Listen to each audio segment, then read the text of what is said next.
د ننګرهار مرکز جلال آباد ښار اتمه ناحیه قلعه خیالي سیمه کې د ښاروالۍ له لوري د وفري سړک د کانکریټ کولو چارې روانې دي د جلال آباد ښاروالۍ ویان وایي دغه سړک چې 2.3 کیلومتره اوږدوالی لري د ښاروالۍ له داخلي عوایدو په اساسي ډول جوړیږي.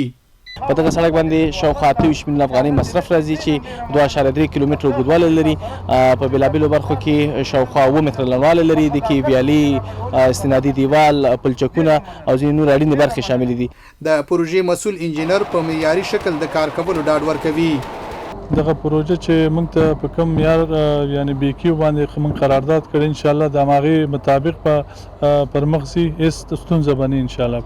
د سیمې اوسیدونکي وایي د دغه سړک په رغېدو سره به ګڼې اسانتیاوې ورته برابرې شي. چې موږ ته نور هم پروژې دلته راولېږي او کار وکړي، سر تر سره پورې دا سړک ورسي، نور هم دا سړکونه هغه شي او کوڅې پخې شي. ډېره مننه د اسلامي امارت نه زه خدمت یې وکړو. د جلال آباد ښاروالۍ ویان زیاتوي سږکال جلال آباد ښاروالۍ 15 پروژې پلان کړې وي چې 15 بشپړې او پاتې نورې د بشپړېدو په حال کې دي. د جلال آباد ښاروالۍ له لوري په روان 1404 مالي کال کې شاوخوا 15 پروژې د 555 میلیون افغانیو په ارزښت په پام کې نیول شوي چې په بېلابېلو ناحیو کې به په دغه روان کال کې پلي شي. د جلال آباد ښاروالۍ له داخلي عوایدو سربیره ښاروالۍ سره همکارې مؤسسې یونپس هم سږکال 15 پروژې پلان کړې وي چې نږدې ټولې بشپړې شوي.